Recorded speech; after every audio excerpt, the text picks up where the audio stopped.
ഈ കേരളത്തിലെ തെരഞ്ഞെടുപ്പ് ഫലത്തിനായിട്ട് നമ്മൾ കാത്തിരിക്കുകയാണ്.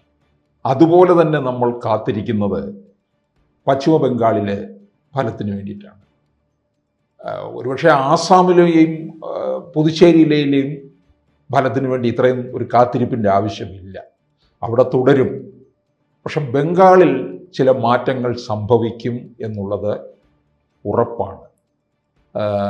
എക്സിറ്റ് പോളിലൊക്കെ അത് അത്തരത്തിലുള്ളതാണ് കണ്ടിരിക്കുന്നത്. അപ്പോൾ അവിടെ എന്തെങ്കിലും തരത്തിലുള്ള അട്ടിമറി പ്രതീക്ഷിക്കുന്നില്ല. അവിടെ അട്ടിമറിയല്ല പ്രതീക്ഷിക്കുന്നത്. അട്ടിമറി എന്ന് പറയുന്നത് പ്രതീക്ഷിക്കാത്ത സംഭവിച്ചെങ്കിലാണ് അട്ടിമറിയാവുന്നത്. അതങ്ങനെയല്ല. ബംഗാളില് ശരിക്കും പറഞ്ഞാൽ ഏതാണ്ട് 2021 മുതൽ തന്നെ 2021 തന്നെ 3 സീറ്റ് ഉണ്ടായിരുന്ന BJP ആണ് 77.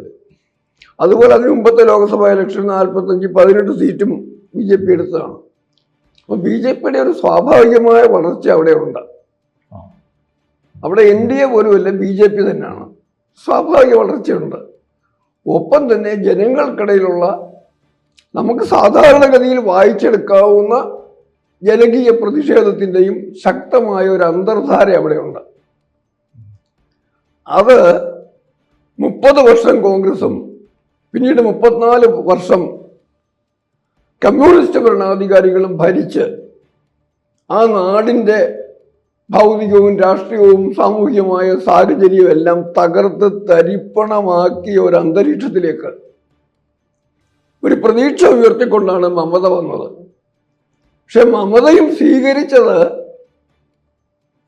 മമത ആരിൽ നിന്നാണോ അധികാരം പിടിച്ചെടുത്തത്, അതായത് കമ്മ്യൂണിസ്റ്റുകാരിൽ നിന്ന്.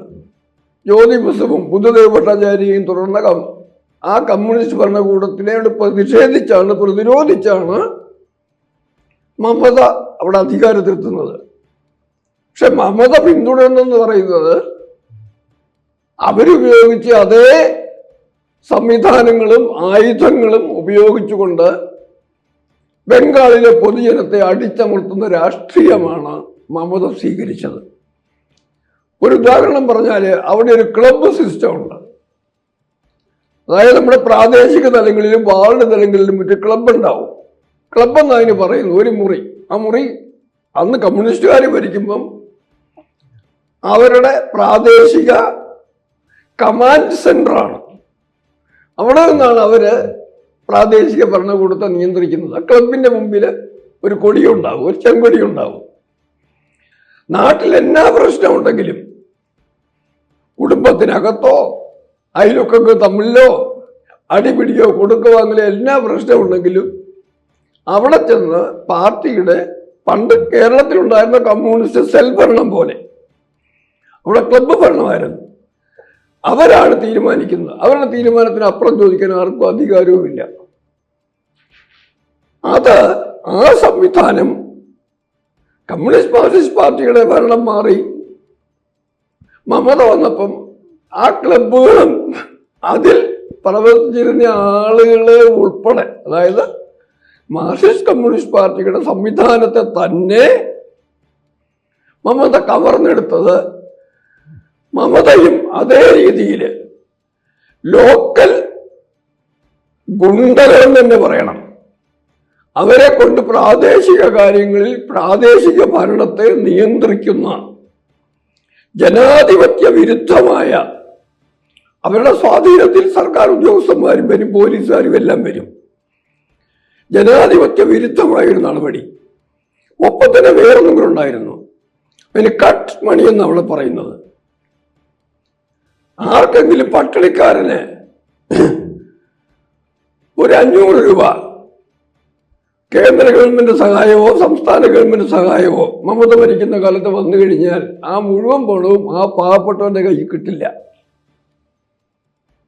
ഇവിടുത്തെ പിണറായിയുടെ സംവിധാനം അത് തന്നെയാണ്.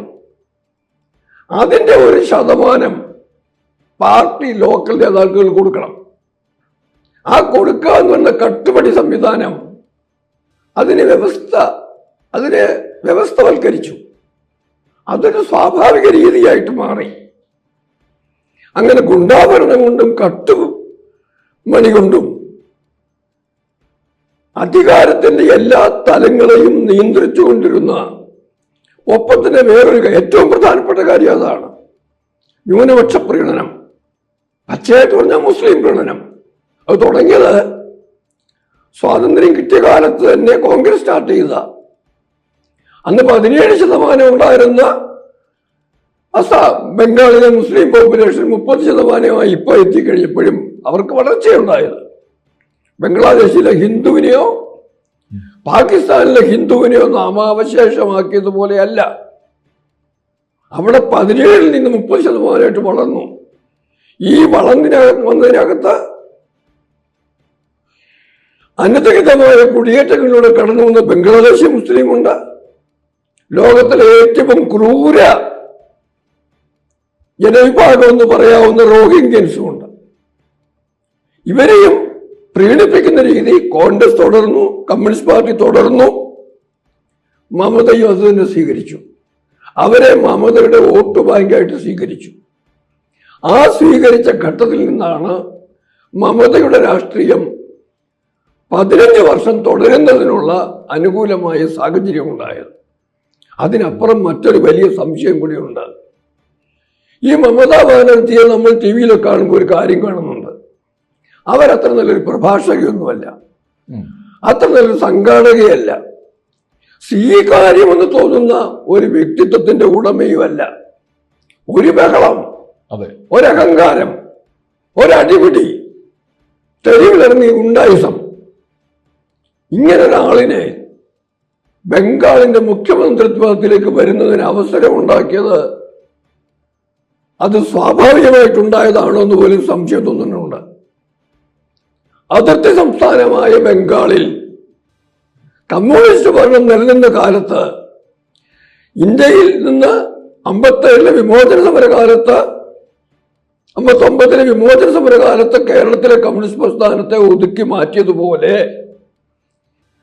ബംഗാളിലും കമ്മ്യൂണിസ്റ്റ് ഭരണം ഇല്ലാതാക്കാനുള്ള വിദേശ ഇടപെടലുകൾ ഉണ്ടായോ എന്ന് പോലും സംശയിക്കേണ്ടതുണ്ട്.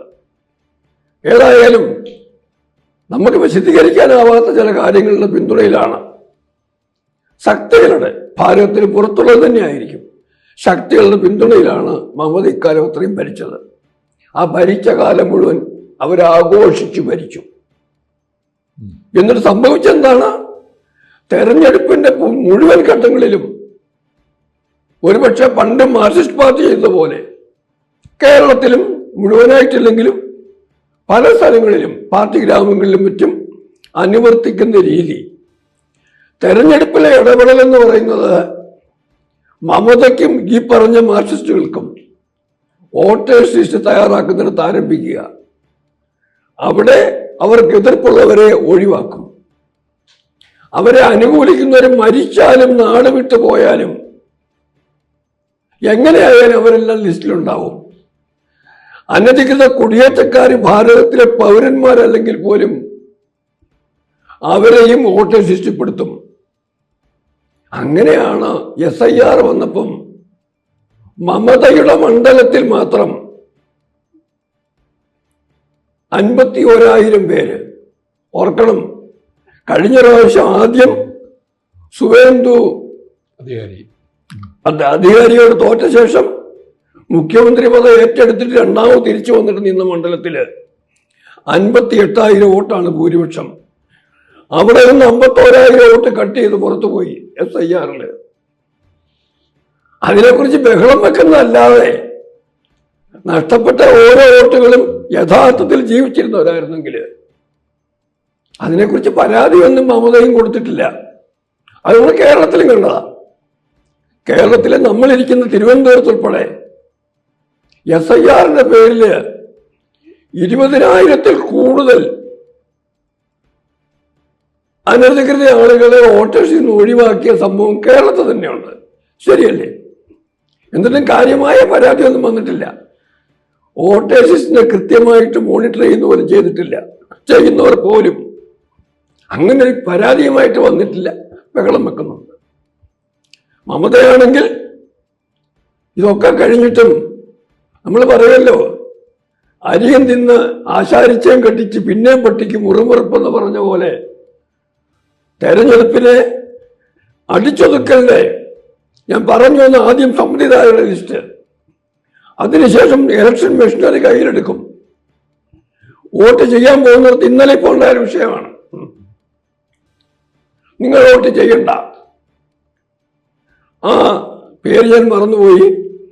അഭിഷേക് ബാനർജിയുടെ ഡയമണ്ട് ഹാർബറിനടുത്തുള്ള 10 പൂർണ്ണൂറ്റാണ്. അവിടെ തെരഞ്ഞെടുപ്പം മാറ്റിവെച്ചിരിക്കുക. മെയ് 20 മാറ്റിവെച്ചിരിക്കുക.